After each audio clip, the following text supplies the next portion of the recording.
Chapter 30 financial distress, এটার ভিতরে আসলে কি আছে? তো মূলত ফাইন্যান্সিয়াল ডিস্ট্রেস জিনিসটা কি, এটা সংজ্ঞায় যে এখানে খুব ভালো মতো সুন্দর করে বলা আছে। Financial distress is a situation where firms operating cash flows are insufficient to satisfy current obligations, অর্থাৎ এখন যে কারেন্ট অব্লিগেশনসগুলো আছে এগুলো সে আসলে ফিল আপ করতে পারতেছে না। কারেন্ট অব্লিগেশনসগুলো কেমন? ট্রেড, ক্রেডিট, ইন্টারেস্ট, এক্সপেন্স, অর্থাৎ এই যে ছোটোখাটো বা বড় ধরনের যে লায়াবিলিটি, এটা যদি সে অপারেটিং ক্যাশ ফ্লোর মাধ্যমে পরিশোধ করতে পারে না, যদি না পারে, ইনসাফিসিয়েন্ট হয়, ট্রেড, ক্রেডিট এবং ইন্টারেস্ট এক্সপেন্সের মতো যে কারেন্ট অব্লিগেশনসগুলো, আচ্ছা কারেন্ট, মূলত কারেন্ট অব্লিগেশনস, হ্যাঁ, তো সেই ক্ষেত্রে মূলত আমরা এটাকে বলতেছি হচ্ছে ফাইন্যান্সিয়াল ডিস্ট্রেস।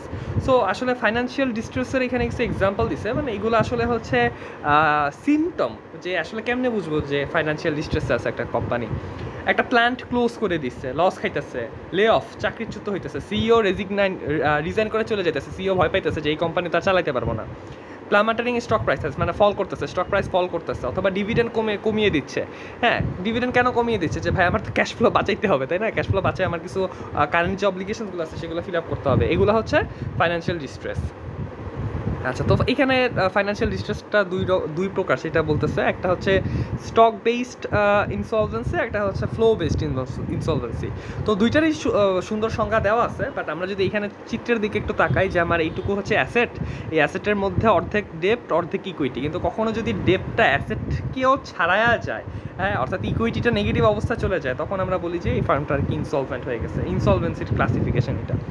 আর ফ্লো বেসড ইনসলভেন্সি, এখানে ফ্লো বলতে মূলত ক্যাশ ফ্লোর কথা বলছে, যে কথার কথা এইটুকু হচ্ছে আমার কন্ট্রাকচুয়াল অব্লিগেশন, আমার এই অব্লিগেশন এই পর্যন্ত আমার টাকা পরিশোধ করতেই হবে, আমি বাধ্য, আমার একটা লায়াবিলিটি আছে। হ্যাঁ, তো ক্যাশ ফ্লোটা আস্তে আস্তে দেখি যে যদি কখনো শর্ট ফলে চলে যায়, হ্যাঁ, যে যখন শর্ট ফলে চলে যায় তখনই আসলে আমার ইনসলভেন্সিটা শুরু হয়। হ্যাঁ, এটা হচ্ছে কি, ক্যাশ ফ্লো শর্টের কারণে আমি কন্ট্রাকচুয়াল অব্লিগেশনসগুলো ফিল আপ করতে পারতেছি না, এই জন্য এটার নাম হচ্ছে ফ্লো বেসড ইনসলভেন্সি। ফ্লো মানে ক্যাশ ফ্লো বুঝাইছে আর কি মেইনলি। হ্যাঁ, তো এইখানে আর কি সুন্দর কথাবার্তা আছে। এই জায়গায় একটা ইন্টারেস্টিং বিষয় হচ্ছে যে একটা হচ্ছে রিস্ট্রাকচারিং মানে হচ্ছে যে এটা বিভিন্নভাবে রিস্ট্রাকচার হইতে পারে। এর মধ্যে একটা আছে লোন রিস্ট্রাকচারিং মানে হচ্ছে আমার যারা লোন দিচ্ছে, ব্যাংক ট্যাঙ্ক, এদের সাথে একটু আলাপচারিতায় যাওয়া, যে ভাইয়া আমার যে শর্তগুলো দিছে, ইন্টারেস্ট যে পেমেন্ট আমাকে দিতে হবে, যে লোনের অ্যামাউন্টটা পরিশোধ করতে হবে, যে টাইম আমাকে বাইতে দেওয়া হয়েছে, এগুলো একটু ফ্লেক্সিবল করা যায় কিনা, একটু 2 বছরের মধ্যে না দিয়ে 3 বছরের মধ্যে দিলে হবে কিনা। হ্যাঁ, ইন্টারেস্ট রেট 10% থেকে একটু কমে 8% বা 9.5% আনা যায় কিনা। হ্যাঁ, আসলটা আর একটু ছাড় দেওয়া যায় কিনা, কিছু ডিসকাউন্ট দেওয়া যায় কিনা, বা একটু লেন্দি করা যায় কিনা, একটু ডিউরেশন বাড়ানো যায় কিনা। তো এইটাই হচ্ছে এই রিস্ট্রাকচারিং আর কি। আর এইগুলো সুন্দর সুন্দর সংজ্ঞা টঙ্গা দেওয়া আছে। হ্যাঁ, আর এখানে what happens in financial distress, এই যে ফাইন্যান্সিয়াল ডিস্ট্রেস হইলে এটা যদি একটা ডিজিজ হয় তাহলে আমার চিকিৎসা কী, হ্যাঁ, আমার ট্রিটমেন্টটা কী? ফাইন্যান্সিয়াল ডিস্ট্রেসের ট্রিটমেন্টটা হচ্ছে যে আমাকে হয়তো কোনো একটা মেজর অ্যাসেট বিক্রি করে দিতে হবে। যে আগে আমরা মাঝে মাঝে সিনেমা দেখি না, যে দায় পরিশোধের জন্য বউয়ের গয়না বিক্রি বা জমি জমা বিক্রি করে দিচ্ছে। সো এগুলো হচ্ছে আলটিমেটলি যে মেজর অ্যাসেটগুলো সেল করে দিচ্ছে। একটা উপন্যাসে পড়ছিলাম যে লাইক বউয়ের গয়না বিক্রি, হ্যাঁ, মন চাইলেই বউয়ের গয়না বিক্রি করে দিয়ে দায় পরিশোধ করা হচ্ছে। কিন্তু আচ্ছা, এটা হচ্ছে সম্ভবত দেশবন্ধু চিত্তরঞ্জন দাশের ওয়াইফ যখন হচ্ছে দেশের কাজে তার গয়না দিয়ে দিতে চাইছিল নিজে থেকেই, তখন আর কি কে যেন এই মন্তব্যটা করছিল যে গয়না দেওয়া বা এই যে মেয়েদের যে অলংকার যেগুলো দিয়ে সাজে, এগুলো নাকি তাদের কাছে খুব ভ্যালুয়েবল জিনিস, যেগুলোর মর্ম আসলে ছেলেরা বুঝে না। তো যখন ওই গয়নাটা দিয়ে দিচ্ছিল তখন আর কি দেশবন্ধু চিত্তরঞ্জন দাস তো দিতেছে না, তার ওয়াইফ দিতেছে, হ্যাঁ, নিজে থেকেই। তো ওইটা একটা মানে স্টোরিটা মনে পড়লো আর কি। যাই হোক, আর নেক্সট কি, মার্জিং উইথ অ্যানাদার ফার্ম, আমার ফার্মের অবস্থা খারাপ, আমি আরেকটা ফার্মের সাথে মার্জ হয়ে যাই। হ্যাঁ, অথবা হচ্ছে যে একটা ফার্ম দেখতেছে যে আচ্ছা ওই ফার্মটা তো ফাইন্যান্সিয়াল ডিস্ট্রেসে আছে, চালাইতে পারতেছে না, but I am quite confident যে আমি যদি এটা মার্চ করে খাই নিতে পারি, আমি ওটা চালাইতে পারবো। তাছাড়া বর্তমান বাংলাদেশে আমরা দেখতেছি যে বিভিন্ন দুর্বল ব্যাংক মানে কি, যেগুলো ফাইন্যান্সিয়াল ডিস্ট্রেস অবস্থা আছে যে ব্যাঙ্কগুলো, ওগুলোকে ভালো ব্যাংকের সাথে মার্জার করা হচ্ছে। যাই হোক, reducing capital spending and research and development, এই ধরনের আজাইলার যে খরচা আছে, ক্যাপিটাল স্পেন্ডিং মানে কি, যেগুলো রেগুলার হয় না, বড় বড় ধরনের খরচা, একটু বৃহৎ সময় ধরে সুবিধা পাওয়া যায়, এগুলো কমাই দিতেছে। এবং রিসার্চ অ্যান্ড ডেভেলপমেন্ট, ওই সময় আজাইরা হয়ে যায় যে ভাই আমার সংসার চলে না, আমি করবো research and development. Issuing new securities, নতুন সিকিউরিটি ইস্যু করে নতুন শেয়ার বেচে টাকা নেওয়া, যাতে করে ওই টাকা দিয়ে আমি দায় পরিশোধ করতে পারি। Negotiating with banks and other creditors, ওই যেটা বললাম রিস্ট্রাকচারিং, লোন রিস্ট্রাকচারিং অনেক ধরনের হতে পারে, এটা মূলত লোন রিস্ট্রাকচারিং বা ব্যাংক লোন রিস্ট্রাকচারিং বলে।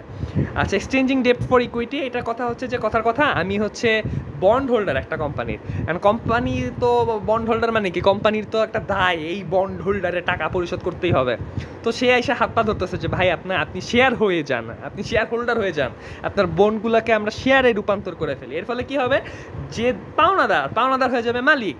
হ্যাঁ, ডেপ্ট হোল্ডারকে তো টাকা মাস দিতে হইতো, বাট পাওনাদারকে তো মানে ইকুইটি হোল্ডারদেরকে একটু ইরেগুলারভাবে দিলে অসুবিধা নাই, তাই না?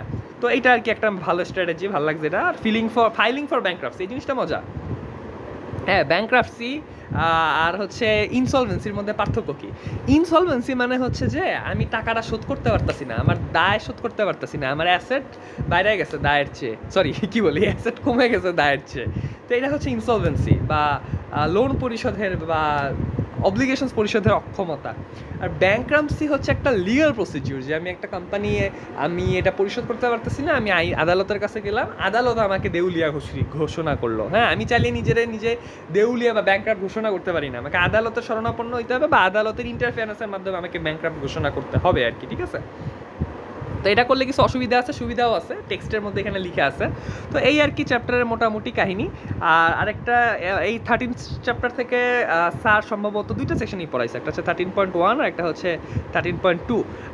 আরেকটা সেকশন আছে, ওই সেকশনটা হচ্ছে 30.6। হ্যাঁ, তো আমরা এখন ওই সেকশনটা দেখি। আচ্ছা, 30.6-এ মূলত যেটা আছে সেটা হচ্ছে জেড স্কোর বা জেটা মডেল আর কি। এইটা আবার আমাদের নাজিমুদ্দিন স্যারও হচ্ছে খুব চমৎকারভাবে তার বইতে অনেক ডিটেলসে দেওয়া আছে আর কি। হ্যাঁ, তো আসলে কাহিনীটা কি, কাহিনীটা হচ্ছে যে বিভার নামে একজন ভদ্রলোক, সে জেড স্কোর মডেল দিছিল, পরে এটাকে হচ্ছে আরও ভালো মডিফিকেশন এনে অল্টমান জেটা মডেল আনছিল। কথা হচ্ছে যে এই মডেলটা আসলে কি, মডেলটা হচ্ছে মূলত প্রেডিক্ট ব্যাংক্রাফটসি। আমি একটা কোম্পানি ব্যাংক্রাফট হয়ে যাইতে পারি, আমার এই ব্যাংক্রাফট হয়ে যাওয়ার সম্ভাবনা আসলে কতটুকু সেটা বোঝা যায় এই মডেলের মাধ্যমে। একটা কোম্পানিরে এই মডেলে ফেলাইলেই যে রেজাল্টটা আসবে এটা দেখে বলা যায় যে আচ্ছা এই কোম্পানিটা ব্যাংক্রাফট কি হবে নাকি হবে না, বা হওয়ার সম্ভাবনা কতটুকু। অনেক ইউজফুল একটা টুল, এবং এটা একটা স্ট্যাটিস্টিক্যাল টুল, স্ট্যাটিস্টিক্স অনেক ব্যাপার স্যাপার এটার মধ্যে আছে। আর কাহিনী হচ্ছে এটা একটা একদম বেসিক টুল। হ্যাঁ, মানে ফাইন্যান্সিয়াল ডিস্ট্রেস অ্যানালাইসিস করার যে কমপ্লিকেটেড যে মডেলগুলো, অর্থাৎ আমি আসলে ইনসলভেন্ট হয়ে যাচ্ছি কিনা, আমি ব্যাংক্রাফট হয়ে যাচ্ছি কিনা, যে মডেলগুলো, এগুলো রিয়েল লাইফে নাকি আর অনেক বেশি কমপ্লেক্স। জাস্ট এইটা হচ্ছে বেসিক, এটা দিয়ে শুরু হচ্ছে। যাই হোক, আর মূলত যে এইটা পাবলিক অ্যাভেলেবেল ইনফরমেশন যেগুলো, সেগুলোর মাধ্যমে এই মডেল ইউজ করে ইনফরমেশন, মানে আমি ক্যালকুলেট করতে পারবো যে এই কোম্পানিটার আসলে ব্যাংক্রাফট হওয়ার সম্ভাবনা কতটুকু। পাবলিকলি অ্যাভেলেবেল ইনফরমেশন মানে কি, এটা মানে হচ্ছে আসলে ফাইন্যান্সিয়াল স্টেটমেন্টস। হ্যাঁ, ফাইন্যান্সিয়াল স্টেটমেন্টস দেখাই। হ্যাঁ, পাবলিকলি অ্যাভেলেবেল মানে কি, মানে কোম্পানির ভিতরে কেউ না, কোম্পানির বাইরে। আজকে আমি বাসায় বসে বলতে পারবো যে ওই আমেরিকার ওই কোম্পানিটা আসলে কতখানি ডিস্ট্রেস হওয়ার সম্ভাবনা আছে বা কতখানি ব্যাংক্রাফট হওয়ার সম্ভাবনা আছে। হ্যাঁ, এটা হচ্ছে পাবলিকলি অ্যাভেলেবেল ইনফরমেশন। আর মূলত এই যে মডেলটা হচ্ছে এই দুজন মিলে দিছিল, এটা পাবলিক লিমিটেড কোম্পানির ক্ষেত্রেই মূলত প্রযোজ্য। কেন? কারণ ওরা যে সূত্রটা দিছে, ওই সূত্রে একটা জায়গা হচ্ছে ইকুইটি। হ্যাঁ, তো ওই ইকুইটির জায়গাটা বলছিল মার্কেট ভ্যালু অফ ইকুইটি। তো মার্কেট ভ্যালু অফ ইকুইটি মানে কি, যে ইকুইটিটা মানে শেয়ারটা মার্কেটে কত টাকা কেনা বেচা হইতেছে, মার্কেটে কেনা বেচা হওয়া মানে কি, মানে তো ভাই সেকেন্ডারি মার্কেট। তো সেকেন্ডারি মার্কেটে তো কেনা বেচা শুধুমাত্র পাবলিক লিমিটেড কোম্পানির শেয়ার হয়, হ্যাঁ, প্রাইভেটের তো হয় না। তো এই জন্য যে মডেলটা দেওয়া হয়েছিল এটা প্রথমত পিএলসি বা পাবলিক লিমিটেড কোম্পানির জন্য ছিল। পরবর্তীতে এটাকে প্রাইভেট লিমিটেড করার জন্য সূত্রটাকে একটা এক্সচেঞ্জ বা একটা চেঞ্জ নিয়ে আসা হয়েছে আর কি। আর বেসড অন রেশিয়ন্স বলতে কিছু নাই, এটা আমি ভুল লিখছি, এটা রেশিও হবে, বেসড অন রেশিওস। হ্যাঁ, মানে রেশিওর ভিত্তিতে হচ্ছে এটা ক্যালকুলেট করা যায়। সো মূলত হচ্ছে যে একটা সূত্র, এই যে সূত্রটা আমরা যদি একটু দেখি, এটা হচ্ছে ফর পাবলিক লিমিটেড কোম্পানির জন্য একটা সূত্র। তো রেশিওর ভিত্তিতে যে এগুলো তো রেশিও, যে working capital divided by asset, তো এগুলো তো অ্যাকাউন্টিংয়ের ratio, retained earnings by total asset. তো রেশিওগুলো যদি আমরা একটু তাকাই, একটা দুইটা তিনটা পাঁচটা রেশিও আছে। তো পাঁচটা রেশিওই কিন্তু আসলে আমার হচ্ছে ওই সলভেন্সি রিলেটেড রেশিও হয়তো বলা যায়। তো যাই হোক, এই পাঁচটা রেশিওর মধ্যে যেগুলো আবার স্ট্যাটিস্টিক্যাল ভ্যালু আসছে আর কি। হ্যাঁ, মানে অঙ্কটা করতে হবে যে কথার কথা আমার ম্যাথে এই যে সূত্রে যা যে প্রযোজ্য যে বিষয়গুলো, এই বিষয়গুলোর ডেটা দেওয়া আছে, আমার সুন্দর মতো হচ্ছে এই সূত্রে ফেলাইতে হবে। সূত্রটা কি, 1.2 ইন্টু ওয়ার্কিং ক্যাপিটাল কোশ্চেনে দেওয়া থাকবে, ডিভাইডেড বাই টোটাল অ্যাসেট কোশ্চেনে দেওয়া থাকবে, প্লাস রিটেন আর্নিংস কোশ্চেনে দেওয়া থাকবে divided by total asset, 1.4 into আছে, প্লাস হচ্ছে 3.3 into EBIT divided by total asset আছে। সো এইভাবে করতে করতে আর কি পুরো সূত্রটা গেছে। জাস্ট একটা জিনিস খেয়াল রাখার বিষয়, এগুলো সব কিন্তু হচ্ছে রেশিও, এবং এই প্রত্যেকটা ডেটা কিন্তু একটা কোম্পানির ফাইন্যান্সিয়াল স্টেটমেন্ট থেকে, অর্থাৎ পাবলিকলি অ্যাভেলেবেল ইনফরমেশন থেকে কিন্তু আমরা পাইতে পারি। অর্থাৎ আমি আজকে ঘরে বসেই স্কোয়ার কোম্পানিটারে কিন্তু ফাইন্যান্সিয়াল স্টেটমেন্ট গুগল থেকে ডাউনলোড করে এই মডেলে ফালাইলেই আমি বুঝে যাবো যে এটা আসলে ব্যাংকরাপ্ট হওয়ার সম্ভাবনা আসলে কতটুকু। আর একটা ইন্টারেস্টিং বিষয় হচ্ছে এই সূত্রে সবগুলো নিচে অ্যাসেট থাকলেও এই জায়গায় লায়াবিলিটি, এবং এই জায়গায় একটা কথাটা হচ্ছে মার্কেট ভ্যালু অফ ইকুইটি। তো মার্কেট ভ্যালু মানে কি? মার্কেট ভ্যালু মানে কিন্তু ওই যে পাবলিক লিমিটেড কোম্পানির কথা চলে আসলো। তো পিএলসির জন্য মূলত এই সূত্রটা পিএলসির জন্য, যেহেতু এখানে মার্কেট ভ্যালু কথাটা আছে, এটা তো পাবলিক লিমিটেড কোম্পানির ক্ষেত্রে market value of equity data পাওয়া সম্ভব, প্রাইভেট লিমিটেড কোম্পানির জন্য তো না। তাহলে কোশ্চেন আছে, তাহলে প্রাইভেট লিমিটেড কোম্পানির জন্য কেমন বাই করবে? এই যে সূত্রটা মডিফিকেশন হয়, এখানে চলে আসছে মার্কেট ভ্যালুর জায়গায় বুক ভ্যালু আসছে। আর এইখানে যে sales by total plus total asset যেটা ছিল, সেলস বাই অ্যাসেট, ওটা এখানে নাই, এই সূত্র অনুপস্থিত। যাই হোক, এই সূত্র ফালানোর পর যে মানটা আসবে, মানটা আসলে কি হবে আমরা একটু দেখি। মানটা আসলে হয় 0 আসবে, নাহলে 1 আসবে, নাহলে 1.8 আসবে, নাহলে 2, 3 কিছু একটা না কিছু তো আসবে, তাই না? তো বলা হইতেছে যে 0 থেকে 1.8 পর্যন্ত হচ্ছে ডিস্ট্রেস জোন, অর্থাৎ কোনো একটা কোম্পানির ভ্যালু যদি এইটুকুর মধ্যে পড়ে, তাহলে আমরা বলবো যে ভাই কাম সারছে, এর একটা ফাইন্যান্সিয়াল ডিস্ট্রেস অবস্থা আছে, যে কোনো সময় ব্যাংকরাপ্ট হয়তো হয়ে যাবে, হ্যাঁ, পাবলিক লিমিটেড কোম্পানির জন্য।